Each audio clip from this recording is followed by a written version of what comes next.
Welcome back, everyone, to Dungeon Brew. Today, John and I are going to be talking about 4th tier play with evil parties. Stay tuned.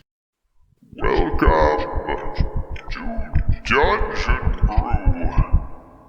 Welcome back, everybody. John and I are talking about 4th tier play with evil parties today. We have done this series now for several weeks, talking about Session Zeros, Tier 1, Tier 2, and Tier 3, and now we're going to look at this final level of gameplay, 4th tier, where your parties are reaching levels between 16 and 20, and they are really having a level of power that supersedes almost anything else in the world that they exist within. This is a really challenging tier to play in. Oftentimes parties have already kind of accomplished some of their goals, or they're making larger goals that are beyond what they have probably imagined even at earlier tiers, and you're now having to somehow construct that, manipulate that, puppeteer that within the world so that they can fulfill whatever their goal is. It is really important during this level of gameplay, even prior to this, to have a conversation with your players and know what it is that they want to accomplish during the course of gameplay, because you have to prepare for that. Maybe you have a high-level wizard that can have plane shift,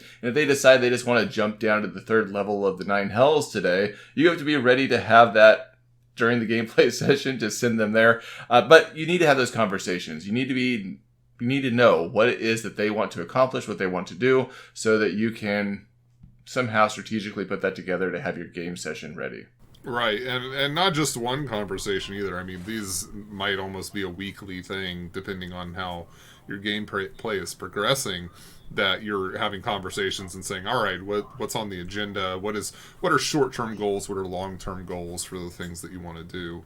Realistically, I think a lot of the characters are going to have some kind of grand design, particularly by this level. You might have wizards that are interested in achieving lichdom. You might have fighter class characters interested in having an Alexander the Great style conquering of the continent. There are a variety of directions that players or characters of this level can go in, and it requires a lot of effort on the part of the GM to prepare ahead of them and ensure that there is content ready for them. And to make it challenging enough for them to make it still interesting and exciting for gameplay. That's one I think of the most difficult pieces here, is keeping it fun. Because when you have a wizard that can take out entire armies, or a fighter that can take on multiple foes at once without breaking a sweat, it kind of gets boring just rolling the dice without any. Yeah, so there needs to be some variability there. But the nice thing is that it does, like this tier of play, you open access to a lot of the more powerful higher tier enemies, or higher CR enemies. So higher tier dragons, ancient dragons and that type of thing are on the table as enemies. Devils, demons, a lot of those that are kind of mid-tier to high-tier play come onto the table, and it makes sense for evil parties to engage with them in a variety of ways, whether that's them attempting to ally with them or attempting to embattle themselves with some of them in some way. So all of those are definitely options for the party at this tier of play, depending on what their goals and motivations are.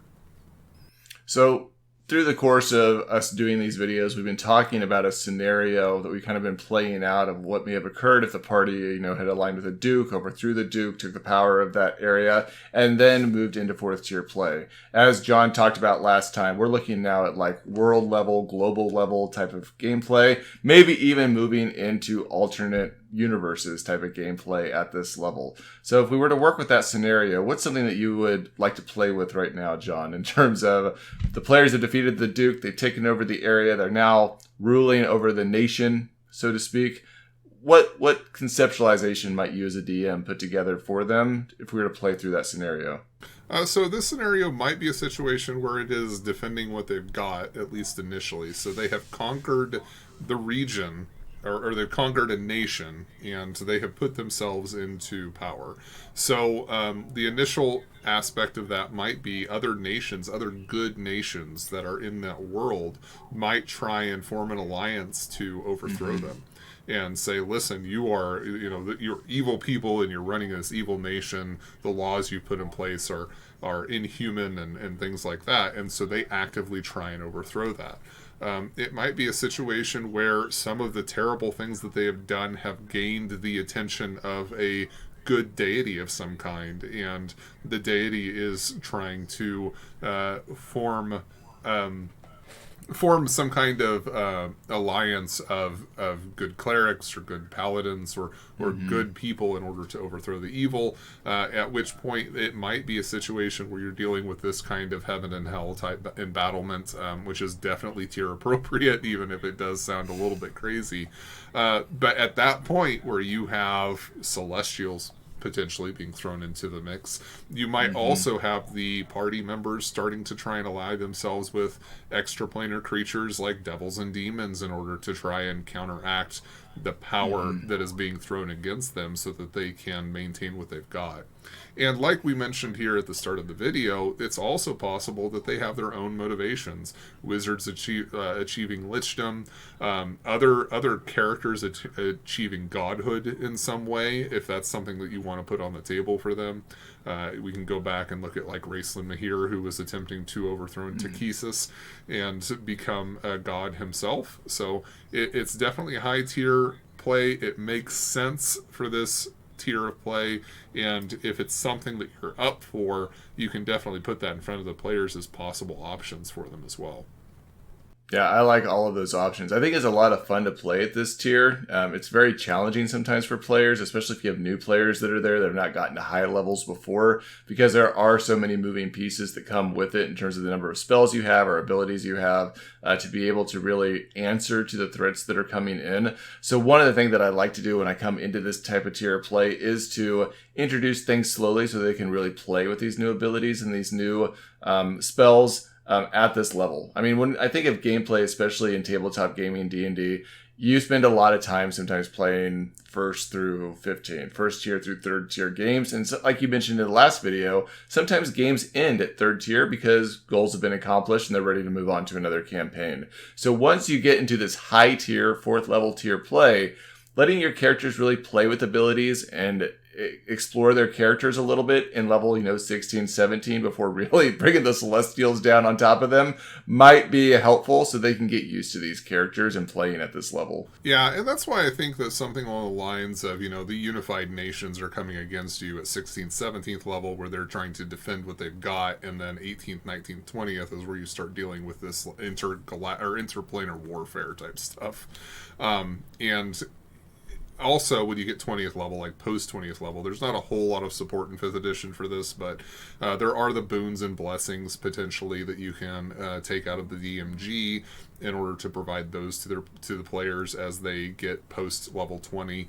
Something that we've done in our own games, most recently in Cast Down from Haven, is I just continued to allow players to level. They just had to pick a new class, and they were allowed to level in a new class. Or one of the things that I've also seen elsewhere is that they continue leveling in their same class, but they're allowed to pick a different archetype. So if they're normally a berserker barbarian, they can then choose a bear totem barbarian or something along those lines. That allows them to get additional abilities that reinforce the class that they've already chosen if you're looking at that high level play. I think the only thing that I really just want to kind of echo but also reiterate here, those are being the same goddamn thing. The only thing I really want to just say again is making sure that you're having communication with your characters at this point, because I think that sometimes there's this trepidation of when the campaign's going to end, and we oftentimes feel this need of having to hit that 20 mark because hitting 20 means that we really played a full game. The game can be complete at level 17, 18, 19, or maybe players want to get into those higher levels. Just having a really clear-cut goal of what the objective is and what the players are trying to accomplish, and knowing when the gameplay ends. Because I don't think you want your players feeling like they're just kind of being dragged along for the sake of being dragged along. Make sure that there's a clear indicator of this will be the end of gameplay and we'll be ready to sit down and create new characters for another campaign. And remember that this traditionally in most D&D games, they are stories of the heroes defeating the villains. These are the villains, and it is perfectly reasonable to have a final clash or several clashes as heroes attempt to throw themselves at the villains with the express purpose of killing them.